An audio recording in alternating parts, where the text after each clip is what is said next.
Assalamualaikum warahmatullahi wabarakatuh. Alhamdulillah, wassalatu wassalamu ala rasulillah. Segala puji dan puja kehadirat Allah subhanahu wa ta'ala. Juga salawat dan taslim kepada Nabi besar Muhammad sallallahu alaihi wa ala alihi wa sahbihi wasallam.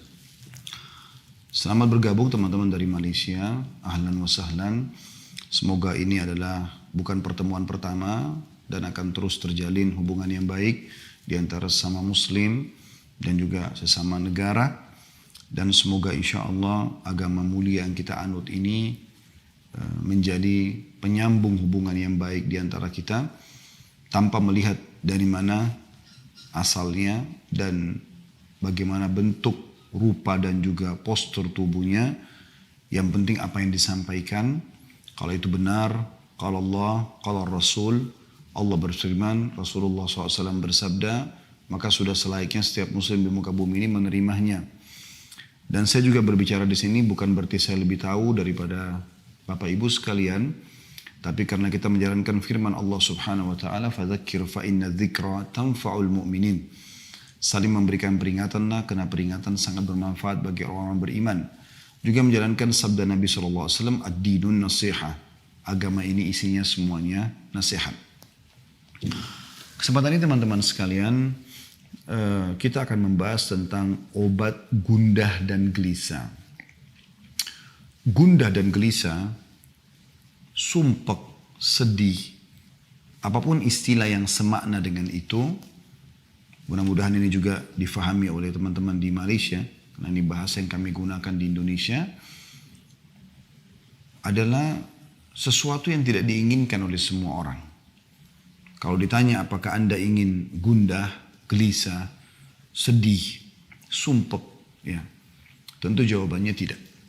Karena semua orang tahu pada saat dia sedang gundah, gelisah, sedih, kepalanya pening, pusing, hatinya tidak tenang, dia juga tidak produktif secara otomatis. Secara otomatis dia tidak akan bisa produktif untuk melakukan banyak kegiatan-kegiatan.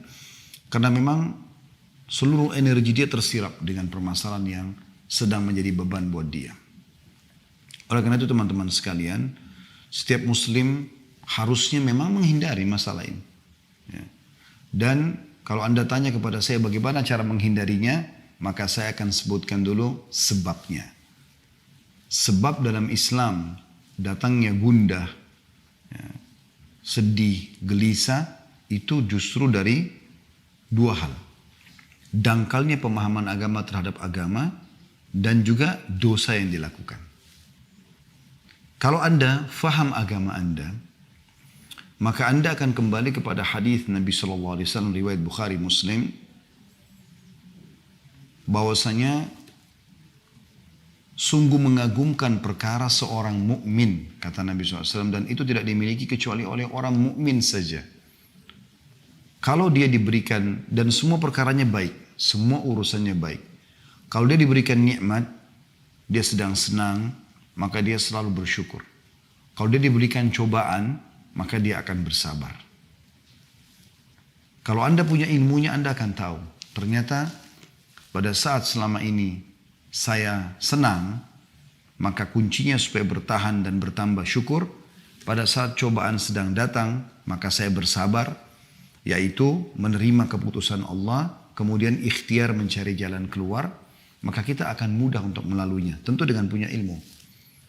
Kalau orang belum faham ilmu ini, tentu mereka akan melaluinya dengan, kalau nikmat ada mereka tidak bersyukur, cobaan datang mereka tidak bersabar. Sehingga selalu dalam dua keadaan mereka berkeluh kesah. Dan ini akan memunculkan, menjadi penyebab munculnya kegelisahan. Karena selalu merasa tamak dan tidak cukup dengan nikmat yang ada, dan selalu tidak bisa melalui dengan kesabaran cobaan yang sedang ada. Padahal syukur dalam sebuah nikmat dan sabar dengan cobaan yang sedang datang, dua sayap, ya. Seperti kalau pesawat punya dua sayap yang bisa mengimbangi perjalanan kita selama kehidupan di muka bumi ini. Bahkan Ali bin Abi Thalib radhiyallahu anhu menggambarkan sabar itu dalam masalah itu ibarat seperti, ya, kepala dalam tubuh seseorang. Kalau kepala tidak ada, maka tidak akan ada kehidupan. Seperti itu kurang lebih gambarannya, gitu kan. Dan seorang mukmin akan selalu Nikmat datang dia syukuri, kalau cobaan datang dijadikan sebagai bahan introspeksi diri. Ada masalah apa? Kenapa Allah Subhanahu wa taala sedang menguji saya? Gitu kan? Karena memang ada hadis Nabi SAW yang sahih berbunyi, sesungguhnya seseorang bisa tertahan dari rezekinya, kenikmatan yang dia dapatkan justru karena dosa yang dia lakukan. Itu ilmu. Kalau dia tahu teorinya, dia akan lebih mudah untuk melaluinya. Oleh karena itu teman-teman saya ajak, jangan pernah berhenti untuk selalu komunikasi dengan para ulama-ulama kaum muslimin. Dengan da'i-da'i. Nah, di Indonesia Masya Allah melimpah sekali da'i-da'i dan ulama. Di Malaysia pun begitu.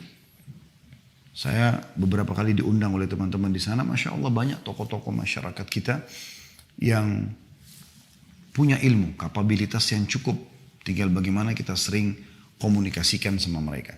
Pada saat Anda punya perusahaan, Anda selalu jangan lepas untuk komunikasi dengan para ulama.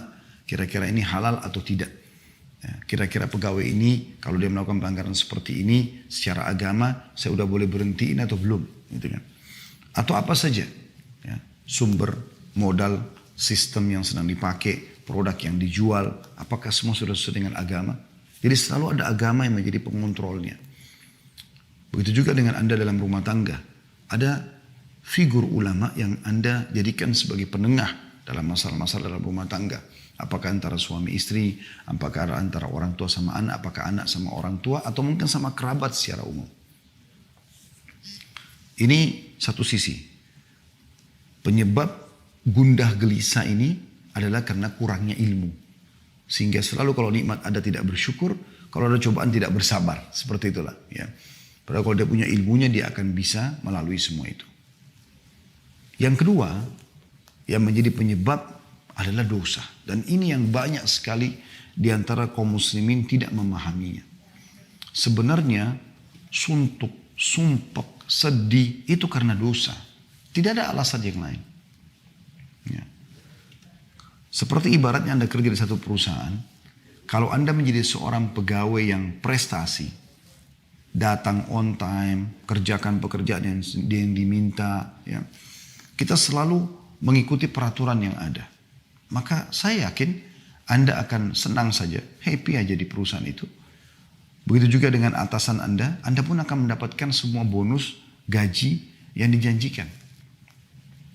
Berbeda sekali dengan pegawai yang ugal-ugalan. Dalam bahasa Indonesia ugal-ugalan. Orang yang teledor, lalai.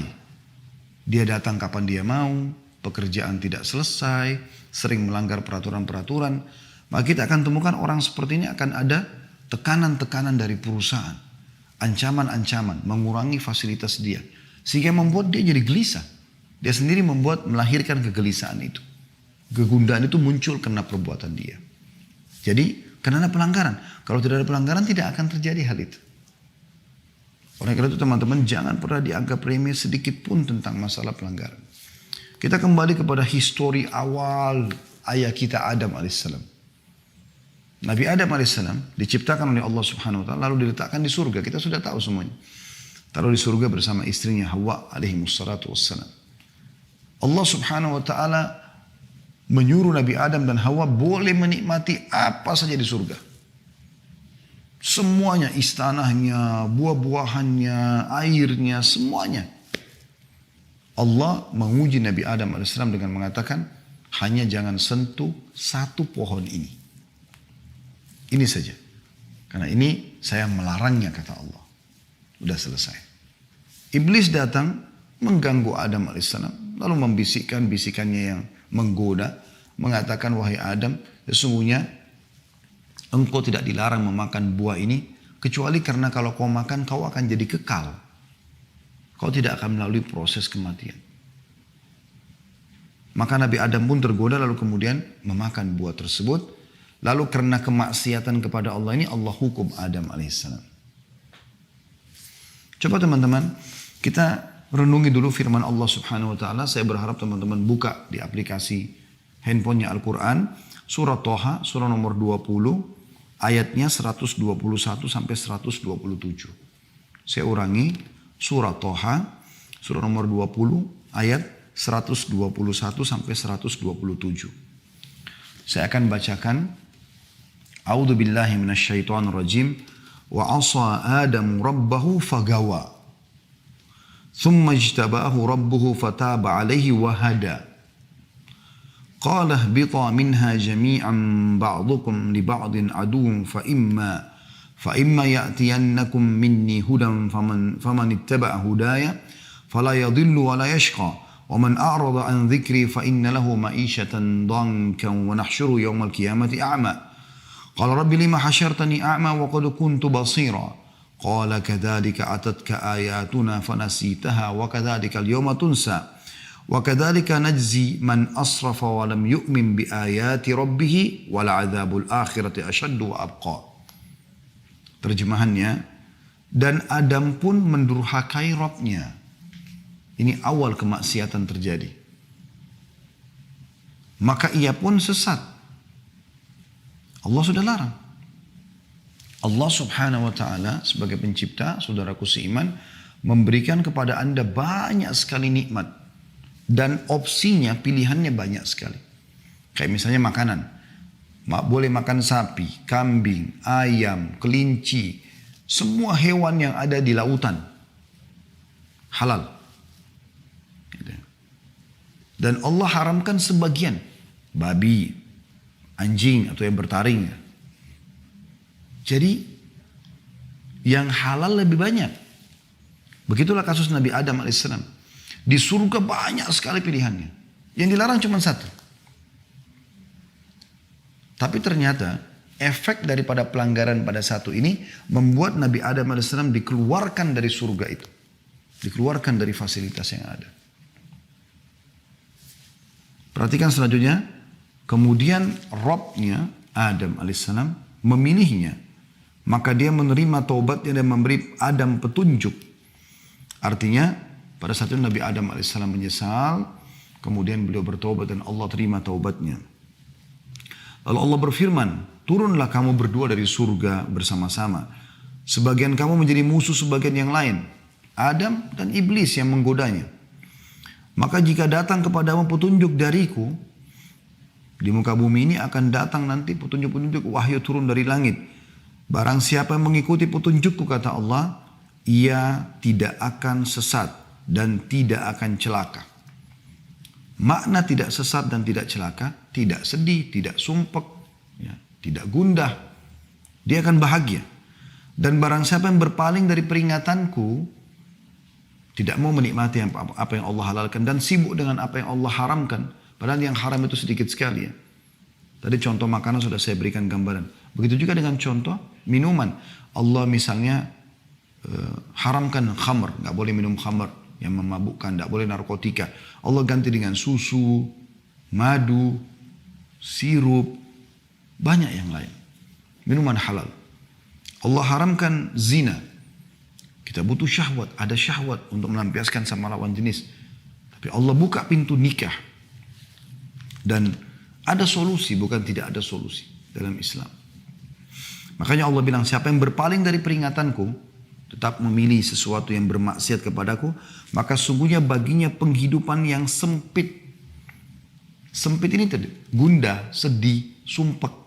Siapa yang bermaksiat kepada Allah, ini diancamkan seperti ini. Dan kami akan mengumpulkannya pada hari kiamat dalam keadaan buta. Dibangkitkan nanti di mahsyar hari kiamat, buta. Lalu dia akan berkata, ya Robku, wahai penciptaku, mengapa engkau menghimpun aku dalam keadaan buta? Padahal aku dahulu, maksudnya di dunia, dalam keadaan bisa melihat. Allah berfirman, demikianlah. Telah datang kepadamu ayat-ayat kami. Maka kamu melupakannya. Dan begitu pula pada hari ini pun kamu dilupakan. Ya, hari kiamat tidak akan dilihat oleh Allah SWT. Dan demikianlah kami membalas orang-orang yang melampaui batas. Dan tidak percaya terhadap ayat-ayat Rabbnya. Maksudnya sudah dilarang, kenapa masih dilanggar? Sudah diperintahkan, kenapa enggak dikerjakan? Dianggap oleh Allah melampaui batas. Dan tidak percaya dengan ayat-ayat Allah. Dan sungguhnya adab di akhirat itu lebih berat dan lebih kekal lagi. Kita bisa lihat di sini teman-teman sekalian dalam ayat-ayat ini sangat jelas bagaimana Allah Subhanahu wa taala memastikan di ayat 123-nya, "Faman ittaba'a hudaya fala yadhillu wa la yashqa." Barang siapa yang mengikuti petunjukku maka ia tidak akan sesat dan tidak akan celaka. Artinya dia akan bahagia. Di 124-nya Allah mengatakan, "Waman a'rada an dzikri fa inna lahu ma'isyatan danka." Ya, dongka. Dan siapa yang berpaling dari peringatanku, nggak mau mengerjakan apa yang aku perintahkan, menikmati yang halal, dan mau bermaksiat kepadaku buat yang haram, maka sesungguhnya baginya kehidupan yang sempit. Coba dengar teman-teman di potongan ayat ini. Bagaimana Ibnu Katsir rahimahullah, ahli tafsir yang masyhur, punya tafsir Quranul Azim, di jilid 3 halaman 164 menjelaskan. Dia mengatakan, di dunia dia tidak akan mendapatkan ketenangan dan ketentraman bagi orang yang bermaksiat kepada Allah. Hidupnya akan sumpek, suntuk, sedih, gelisah. Sebanyak apapun harta yang dia milikin, gak pernah cukup. Rumahnya mewah, gelisah di dalamnya. Karena berisi dengan hal-hal yang haram. Ada orang rumahnya gubuk, kecil, biasa, miskin, susah. Pas-pasan hidupnya, tapi tenang jiwanya. Nah itu karena jauh dari kemaksiatan. Kata beliau, di dunia, orang-orang yang bermaksiat, dia tidak akan mendapatkan ketenangan dan ketentraman. Hatinya gelisah yang diakibatkan kesesatannya. Meskipun zahirnya yang kelihatan nampaknya begitu enak. Bisa mengenakan pakaian yang ia kehendaki. Bisa mengkonsumsi jenis makanan apa saja yang dia inginkan. Bisa tinggal di mana saja yang ia kehendaki. Ini perkataan Ibnu Katsir rahimahullah. Selama ia belum sampai pada keyakinan dan petunjuk, maka hatinya akan senantiasa gelisah, bingung, ragu, dan masih terus saja ragu. Inilah bagian dari kehidupan yang sempit. Subhanallah, orang yang melakukan perzinahan misalnya. Walaupun dia masuk ke dalam hotel bintang 5, dia akan berzina dengan seorang pasangan yang sempurna secara fisik. Laki-lakinya tampan, putih, kaya, pinter. Perempuannya juga begitu, cantik, tinggi, putih, segala macam. Ya. Nah, tetap saja pada saat mereka mau melakukan, mereka punya rasa ketakutan. Dan pada saat mereka sudah melakukannya pun, tidak ada ketentraman jiwa. Ada sesuatu yang sumpek. Ketakutan, ada beban pikiran. Tidur mimpinya buruk. Dan akan sangat beda sekali dengan orang yang melakukan dengan pasangan halalnya, suami istri. Mereka akan tenang secara kejiwaan. Orang juga semua tahu mereka dalam kamar melakukan biologis. Ke hotel pun mereka tidak pernah ragu karena jelas statusnya, jelas pasangan halal suami istri. Maka biologis pun setelah biologis itu tenang. Terlihat wajahnya berseri-seri. Berbeda. Halal sama haram beda. Kata beliau, alangkah seringnya kita melihat dan mendengar berita tentang orang-orang yang memiliki harta yang sangat banyak. Mati bunuh diri dengan terjun dari tempat-tempat yang tinggi atau gedung-gedung. Apa yang menyebabkan mereka melakukan itu? Pasti penyebabnya adalah sempitnya kehidupan yang menderahnya akibat berpaling dari zikrullah. Kalau orang-orang yang berpaling dari zikrullah, mengingat Allah, tidak bertaubat, maka akibatnya mereka akan dikumpulkan pada hari kiamat di padang mahsyar dalam keadaan buta. Sebagaimana Allah sudah menyebutkan itu dalam surah Al-Isra, surah nomor 17 ayat 72. A'udzu billahi minasyaitonir rajim, wa man kana fi hadhil a'ma fa huwa fil akhirati a'ma wa adallu sabila. Siapa yang dalam kehidupan dunia ini buta hatinya dari maksiat kepada maksiat, dan orang-orang yang tidak punya ilmu agama, mereka kalau buat dosa, mereka tidak taubat. Mereka sudah berzina, mereka sudah mencuri, mereka sudah membunuh. Lalu mereka tidak tahu harus kemana arahnya. Besoknya diulangi lagi, berzina lagi, ke diskotik lagi, mabuk-mabukan lagi. Tambah sumpek di atas sumpek. Dan akhirnya membuat dia menutup hidupnya dengan bunuh diri. Berapa banyak orang, aktor-aktor yang sudah terkenal, sudah sampai pada tingkat ya, terkenal sekali, famous sampai luar biasa, seluruh dunia mungkin mengenalnya. Tapi ditutup hidupnya dengan narkotika, ditutup hidupnya dengan bunuh diri. Ya. ribut rumah tangganya, dan segala macam hal. Tidak sedikit ada orang yang datang konsultasi sama kami begitu keadaannya. Secara zahir kelihatannya bahagia. Karena selalu di medsos itu tampil mesra sama pasangannya, expose ini, expose. Tapi di dalam tidak seperti itu. Mereka ada yang banyak datang kepada kami berbicara dan ternyata tidak seperti itu keadaannya. Tidak seperti apa yang diperlihatkan di depan umum. Dan itu yang terjadi. Oleh karena itu teman-teman sekalian, kita harus benar-benar memikirkan masalah ini. Kalau ternyata penyebab dan akibat daripada maksiat ini besar sekali. Ya, besar sekali akibatnya. Baik, kita coba teman-teman sekalian lebih dalam lagi untuk mempelajari kira-kira efek-efek apa yang didatangkan dari kemaksiatan itu. Seperti apa sih kira-kira? Yang pertama sekali yang bisa datang, ya, yaitu dia akan mendatangkan kemurkaan Allah subhanahu wa ta'ala. Dan murka Allah ini berbahaya sekali. Karena kalau sudah Allah pencipta langit dan bumi ini murka, pemilik jasad Anda murka dengan Anda, ini bahaya sekali. Segala macam ancaman bisa datang kepada Anda. Tadi biar kita pakai baju bagus, biar rumah kita bagus, di apartemen mewah, punya mobil mewah, pekerjaan banyak, titel dan jabatan menumpuk, tetap sumpah, tetap sedih. Karena sebenarnya dia sedang melakukan sesuatu yang merusak hubungan dia dengan Sang Pencipta langit dan bumi. Karena kita kalau sedang punya nikmat teman-teman sekalian, lagi makan enak, lagi berpakaian, lagi segala macam enak, yang ciptakan kita Allah, yang ciptakan nikmat itu Allah, yang bisa mempertahankannya hanya Allah. Kalau kita sedang sedih dan punya masalah, maka yang ciptakan kita Allah, yang ciptakan masalah itu Allah, yang bisa menghilangkannya juga hanya Allah. Itu yang sering Anda dengar mungkin, Qul inna salati wa nusuki wa mahyaya wa mamati lillahi rabbil alamin. Katakan hai Muhammad dan ajarkan kepada umatmu. Salatku, ya, Qul inna salati wa nusuki, sembelihanku, ya, ibadahku, wa mahyaya, kehidupanku, wa mamati, dan hidup matiku lillahi rabbil alamin, itu Tuhan alam semesta. Itu konsep dasarnya seorang muslim. Anda kalau punya masalah teman-teman sama siapapun, yang paling pertama Anda jadikan bahan muhasabah adalah bagaimana Anda bermuhasabah, introspeksi diri, hubungan Anda dengan Allah subhanahu wa ta'ala. Nggak usah repot teman-teman, sibuk mengkanter, ini orang fitnah saya, ini orang gibah saya, nggak ada gunanya. Usaha saya bangkrut karena sebab ini, sebab itu hanya sebab-sebab agar ada cerita di tengah manusia. Sebenarnya inti permasalahan yang Anda belum paham. Anda sedang membuka pintu kemurkaan Allah yang di langit. Sehingga Allah mendatangkan sebab permasalahan itu muncul semuanya. Perhatikan hadisnya riwayat Imam Ahmad.